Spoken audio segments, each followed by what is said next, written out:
I hate introductions. Hey everyone, this is Tatsumi and welcome to my channel. I also want to welcome you to my first episode of TK Storytime. So like the title of the series says, this is going to be about stories, but specifically this is stories from Japan, folk tales from Japan. And this first one is going to be the tale of Momotaro. Now, Momotaro is probably the story that most people are familiar with or at least have heard of, or maybe they've at least heard of the name Peach Boy. The tale of Momotaro is arguably one of the most popular tales in Japan, still. Now, the story follows a journey of a young boy who was born from a ginormous peach that was found by an old couple. Because he was born from a peach, they gave him the name of Momotaro. Momo meaning peach and Taro meaning eldest son. Depending on the kanji, Taro can mean either strong, masculine, or even hero, but in this case it means eldest son. At the age of 15, Momotaro became a wise, courageous, and strong young man. One day he heard of stories of Oni, the demons or ogres if you will, that would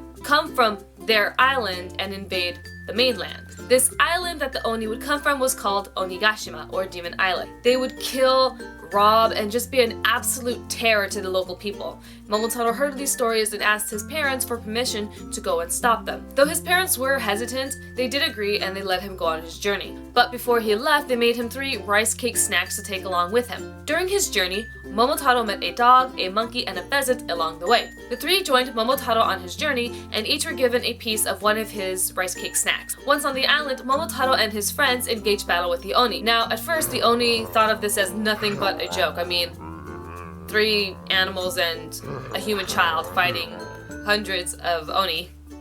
But they were quickly proven wrong. The head of the Oni surrendered and broke off both of the horns on his head and offered them to Momotaro. To a demon, their horns signify strength and power, so for them to break them off and offer them up as a form of surrender, that's a pretty big deal. Momotaro was then given all the treasure that the Oni had and returned home a hero. With the treasure that he had brought back with him, he was able to give his family a comfortable life.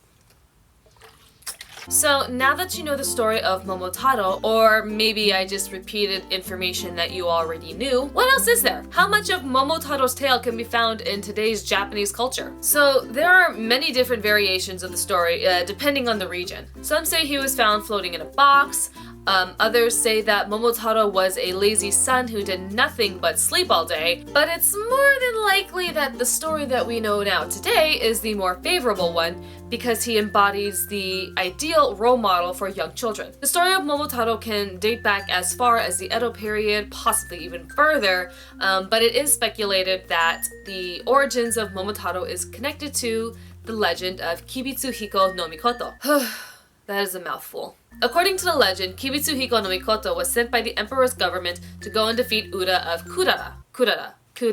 Uda was residing in Kibi, and during his stay there, he was just a complete and total terror to the locals. It's believed that this is the reason why his castle is called Kinojo, or Demon's Castle. The two did battle with, of course, Kibitsuhiko no Mikoto as the victor. Now, in the more fantastical version of the story, Uda was a flesh-eating demon. This story is hard for me to remember right off the top of my head, so I'm just going to go ahead and read it from my notes. Kibitsuhiko no Mikoto set up camp at what is now the Kibitsu Shrine. His efforts to strike Uda with arrows fell short until he decided to shoot with 2 arrows. One arrow struck Uda's eye, and his blood gushed in the Chisuigawa River, turning the water red. Then Uda transformed into a pheasant, taking flight. Kibitsuhiko no Mikoto then turned into a hawk and caught up with Uda.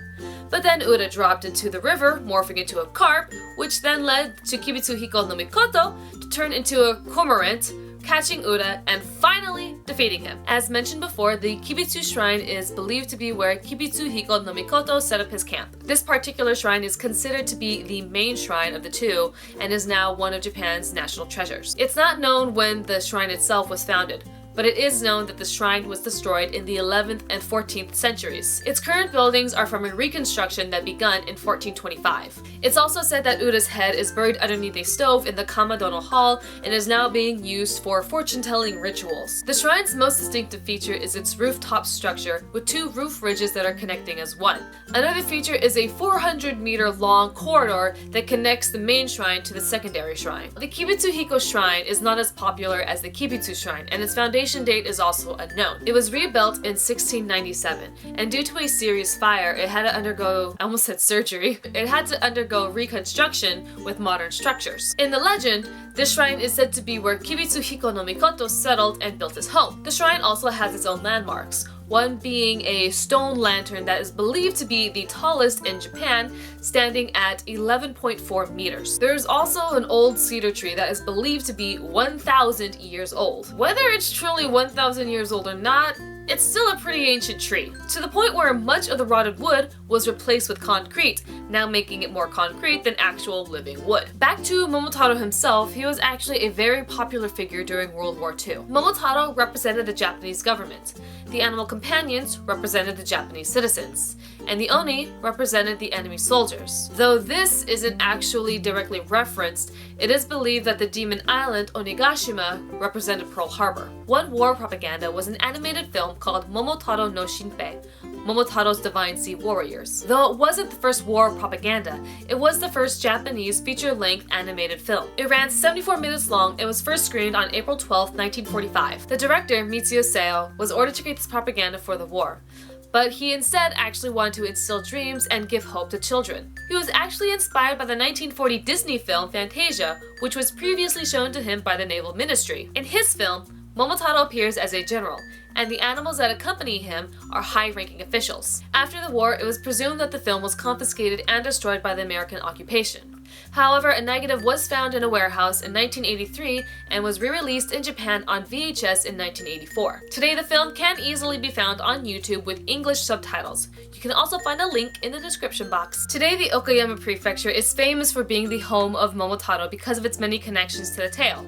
The Kibitsu and Kibitsuhiko shrine mentioned earlier reside within Okayama. Because of its geography and climate, the Okayama Prefecture has a thriving fruit production, with the white peach production as one of its best sellers. In the summer and autumn, there's also a festival that's carried out every year. In the summer, there's a fireworks display and the Uraja festival that is held on the banks of the Asahi River. Here, groups of locals gather, and they compete against one another as they dress as ogres and perform dances.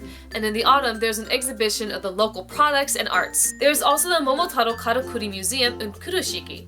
Here, they showcase everything and anything Momotaro, from historical documents to dolls. Then there's also the kibidango, which is a millet dumpling that can only be found in Okayama. In the tale of Momotaro, these are the rice cake snacks that his parents had given him before he left on his journey. The dumplings are made from millet flour and sticky rice flour, and there is a wide range of flavors that you can find in various shops in the prefecture. Then there's also Megijima, which is an island that is linked to the demon island Onigashima. The island itself is part of the Kagawa Prefecture that neighbors the Okayama Prefecture. The island only has 200 residents and 2 small villages. The rest of the island just consists of forested mountains. The rest of this I cannot remember for the life of me without reading it, so forgive me, I am now looking at my notes again. One of the popular tourist spots are the caves at the top of the Washigamine summit. In the caves, visitors can find winding series of interconnected chambers, and the cave has an area of 4,000 square meters and a length of 450 meters. Not far from the caves is an observation deck with a 360 view of the sea and surrounding islands. And visitors can also find numerous large cartoon ogres on the island and within the caves. Oh, and it's also a very popular place to view the sakuras because the island has over 2,000 sakura trees planted. So that is it for the very first episode of TK Storytime. I hope you guys enjoyed it. I had a lot of fun researching all of this information. Hopefully I'll be able to make more of these videos at a faster pace and deliver them to you guys more quickly. I can't make any promises. I'm still at a very oddball time to be making these videos, and I am still trying to make my own shorts, so please bear with me, and I hope to see you guys again in the next video. Bye!